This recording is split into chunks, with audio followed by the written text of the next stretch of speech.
नमस्कार दोस्तों, आप देख रहे हैं बुद्धा इंस्पायर्ड और आपके साथ मैं हूं राहुल यादव। डॉक्टर रोहिणी घावरी स्विट्जरलैंड से चंद्रशेखर आजाद के खिलाफ लगातार बीते 3 जून से ट्वीट कर रही थीं और उन्हीं ट्वीट को देखकर यहां की मीडिया में सुर्खियां बन रही थीं। ये मामला सुर्खियों में बन रहा था और अब डॉक्टर रोहिणी घावरी ने वो जो ट्वीट कर रही थी उन ट्वीट्स को लेकर अपनी सफाई पेश कर रही हैं मीडिया के सामने आकर।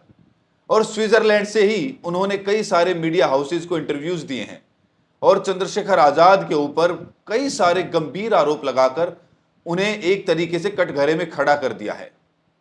अब डॉक्टर रोहिणी घावरी ने कई सारे इंटरव्यूज दिए हैं और उस इंटरव्यूज में उनकी जो मेन बातें हैं, मुख्य मुद्दे हैं जिन पर उन्होंने बातचीत की है अपनी जिंदगी में, उनकी जिंदगी में चंद्रशेखर आजाद कैसे आए, कैसे दोनों लोगों के बीच में करीबियां बढ़ी और ऐसी क्या बात हुई कि फिर बात बिगड़ गई और रिश्तों में जो खटास आ गई। तो शुरुआत करते हैं जून 2021 से। डॉक्टर रोहिणी घावरी और चंद्रशेखर आजाद के बीच में एक नए रिश्ते की शुरुआत होती है और 3 जून 2021 से डॉक्टर रोहिणी घावरी का कहना है कि उन्होंने चंद्रशेखर आजाद के साथ अपने रिश्ते की शुरुआत की।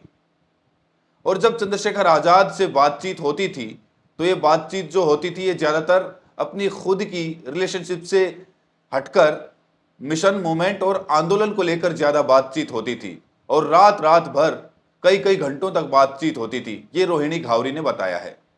और इन सब के अलावा डॉक्टर रोहिणी घावरी ने कहा है कि उन्होंने चंद्रशेखर आजाद से प्यार किया, वो रिश्ते में आए, दोनों रिलेशनशिप में आए। उसके पीछे का उद्देश्य उन्होंने बताया कि वो दोनों लोग चाहते थे कि इसके जरिए, रिश्ते के जरिए कहीं ना कहीं जाटव समाज और वाल्मीकि समाज को एक साथ लाया जाए और इस रिश्ते से जाटव समाज और वाल्मीकि समाज में काफी ज्यादा घनिष्ठता बढ़ेगी, काफी ज्यादा करीबियां बढ़ेंगी।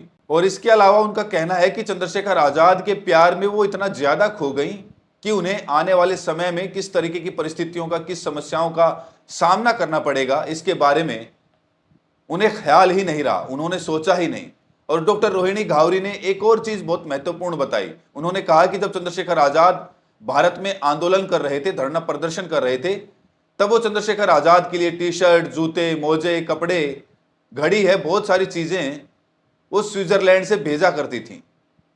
और इन सब के अलावा जब स्विट्जरलैंड से डॉक्टर रोहिणी घावरी इंडिया आती थी तो उनको एयरपोर्ट पर रिसीव करने के लिए चंद्रशेखर आजाद कई कई घंटों तक इंतजार करते थे रोहिणी घावरी का। तो कहीं ना कहीं रोहिणी घावरी को स्पेशल फीलिंग्स कराई जाती थी कि वो चंद्रशेखर आजाद के लिए काफी ज्यादा स्पेशल हैं। और उनका कहना है कि उस समय उनसे शादी की बात भी छुपाई गई, उनको नहीं पता था कि चंद्रशेखर आजाद पहले से शादीशुदा हैं। और इस बीच में चंद्रशेखर आजाद को एक बात बुरी भी लगी। जब चंद्रशेखर आजाद के ऊपर अटैक हुआ था तो उनके पीए ने सबसे पहले रोहिणी घावरी को सूचना दी और डॉक्टर रोहिणी घावरी का कहना है कि वो इस खबर को सुनकर, इस घटना को सुनकर बहुत ज्यादा भयभीत और घबरा गई थी। फिर उसके बाद धीरे धीरे डॉक्टर रोहिणी घावरी को कहीं से पता चलता है कि चंद्रशेखर आजाद शादीशुदा हैं। और जब यह बात डॉक्टर रोहिणी घावरी को पता चलती है तो उनकी जिंदगी में तूफान आ जाता है और वो चंद्रशेखर आजाद से काफी ज्यादा लड़ती हैं, झगड़ती हैं, बातचीत करती हैं। और वो चंद्रशेखर आजाद से कहती हैं कि उन्हें अंधेरे में क्यों रखा गया, ये सब चीजें बताई क्यों नहीं गई इनके रिश्ते के बारे में। तब चंद्रशेखर आजाद ने डॉक्टर रोहिणी घावरी को जो बताया, चंद्रशेखर आजाद ने बताया कि वो पहली पत्नी से खुश नहीं थे और इन्हीं सब बातों को बोलकर चंद्रशेखर आजाद ने विश्वास दिलाया और इस रिश्ते को फिर से नया आकार दिया गया और चीजें फिर से चलनी शुरू हो गई। तो डॉक्टर रोहिणी घावरी का कहना है कि चंद्रशेखर आजाद ने उनसे बातचीत की और उन्हें समझाया कि वो मर जाएंगे लेकिन डॉक्टर रोहिणी घावरी के साथ जो रिश्ता है उसको नहीं छोड़ेंगे। और उन्होंने डॉक्टर रोहिणी घावरी के माता पिता से भी बात की इस चीज को लेकर। तो रोहिणी घावरी को लगा कि हो सकता है आने वाले समय में चीजें सही हो जाएंगी, शांत हो जाएंगी और चंद्रशेखर आजाद के साथ वो आने वाले समय में अच्छा समय बिताएंगे, क्योंकि वो इसके पहले बहुत सारा quality time doctor Rohini Ghavri Chandrashekhar Azad के साथ स्पेंड कर चुकी थी। तो खैर ये सब चीजें होती हैं, वो एक बहुत अच्छे रिश्ते की शुरुआत करती हैं, बीच में एक छोटा सा भंवर उठता है, वो शांत हो जाता है, अब चीजें नए सिरे से चलने लगती हैं। और उसके बाद होता क्या है कि 2024 में डॉक्टर रोहिणी घावरी का कहना है कि उन्होंने ही चंद्रशेखर आजाद को 2022 में और फिर 2024 में चुनाव लड़ने के लिए प्रेरित किया। और वहीं डॉक्टर रोहिणी घावरी चंद्रशेखर आजाद के लिए प्रेस नोट्स तैयार करती थी, किससे मिलना है, क्या बोलना है, धरना प्रदर्शन में क्या बोलना है, किसी मुख्यमंत्री से मिलने जाना है तो क्या बोलना है, ये सब चीज़ें चंद्रशेखर आज़ाद के लिए बैक एंड में और सपोर्ट में पीछे से काम कर रही थी। ये सब डॉक्टर रोहिणी घावरी का कहना है। लेकिन अब जो है लोकसभा का चुनाव हो जाता है, उस बीच में लोकसभा का चुनाव हो रहा था और उसी बीच में डॉक्टर रोहिणी घावरी को कुछ आशंका होती है कि चंद्रशेखर आज़ाद उनको इग्नोर करना शुरू कर देते हैं धीरे धीरे। और एक समय ऐसा आता है कि तब डॉक्टर रोहिणी घावरी को पूरे तरीके से नज़रअंदाज कर दिया जाता है। जो एक समय तक फ्रेम में पिक्चर थी दोनों लोगों की, चंद्रशेखर आज़ाद की और डॉक्टर रोहिणी घावरी की, उस फ्रेम से रोहिणी घावरी को अंदेशा होने लगता है कि उस फ्रेम से उनकी फोटो हटाई जा रही है। अब 2024 के लोकसभा चुनाव के दौरान डॉक्टर रोहिणी घावरी उस समय फिर से कई सारे सनसनीखेज आरोप और ट्वीट करती हैं। उन्हें शायद लगा होगा कि ये तरीका करने से शायद दबाव में आ जाए चंद्रशेखर आज़ाद, लेकिन चंद्रशेखर आज़ाद उस समय दबाव में नहीं आए। वो चुनाव प्रचार करते रहे और नगीना से वो सांसद बन गए, काफ़ी ज़्यादा वोटों के अंतर से जीते। अब इसके अलावा रोहिणी घावरी, जब चंद्रशेखर आज़ाद चुनाव जीते तो रोहिणी घावरी ने सारे पुराने ट्वीट हटाकर उनको बधाई भी दी। इतना सब कुछ होता रहा।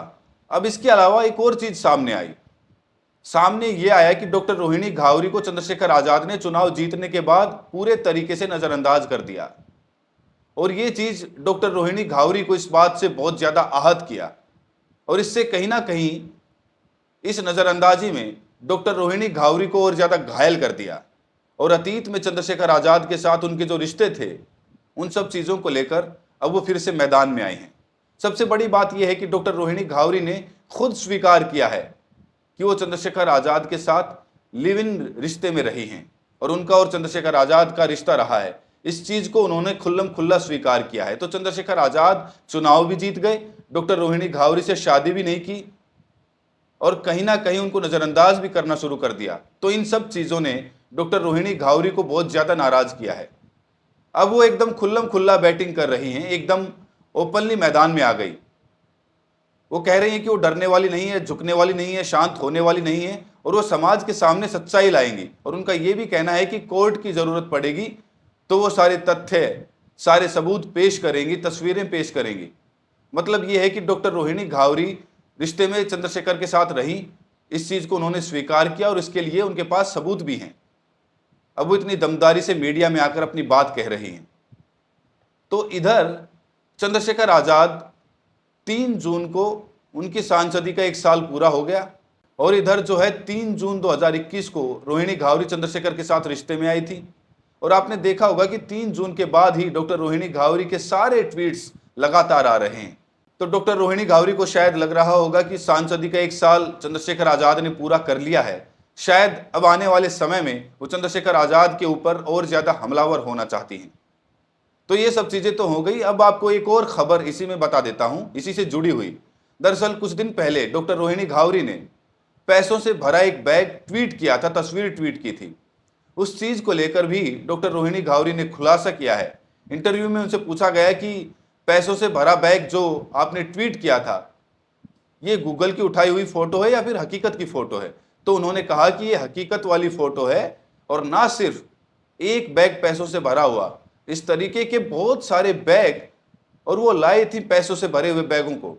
उसमें से एक बैग की केवल फ़ोटो डाली है और उस एक बैग में कम से कम जिस तरीके से 500-500 के नोटों की गड्डी निकली, 1 करोड़ से कम नहीं था। अब आप सोच सकते हैं कि करोड़ों रुपये से भरे बैग, चंद्रशेखर आज़ाद को उस समय चुनाव के समय फंडिंग बहुत ज़बरदस्त हुई। तो ये नोटों की गड्डियां देखकर एक ये भी आशंका जता सकते हैं आप, हो सकता है कि ये जो पैसा है, ये नोटों से भरे बैग है, ये बसपा को कमज़ोर करने के लिए बहुजन समाज पार्टी आगे ना बढ़ने पाए, इसको लेकर नए नए पार्टियां, नए नए नेता पैदा किए जा रहे हों।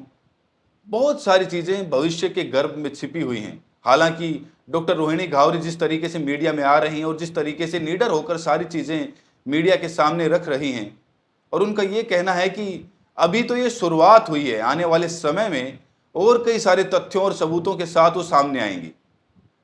तो बहुत सारी ऐसी चीज़ें हैं और मुझे ऐसा लगता है कि अब बात बिगड़ती चली जा रही है और इसमें चंद्रशेखर आज़ाद जी के जो चारों तरफ लोग रहते हैं कि उनको चाहिए कि ये जो बात सुलझ जाए किसी तरीके से। तो फिलहाल डॉक्टर रोहिणी घावरी अभी जो आरोप उन्होंने लगाए हैं, तो इन आरोपों के बाद अब वो और ज्यादा मुखर होकर मीडिया के सामने आएंगी, इतना तो तय है।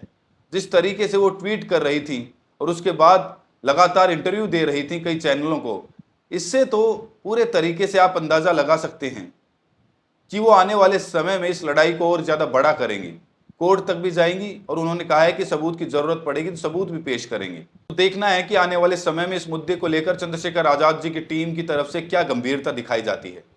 फिलहाल इस स्टोरी में इतना ही। जो चीजें मैंने आपको बताई हैं, वो डॉक्टर रोहिणी घावरी लगातार जो मीडिया के सामने आकर बयान दे रही हैं, इन चीजों को लेकर आपकी अपनी क्या राय है, इस वीडियो में कमेंट करके जरूर बताएं।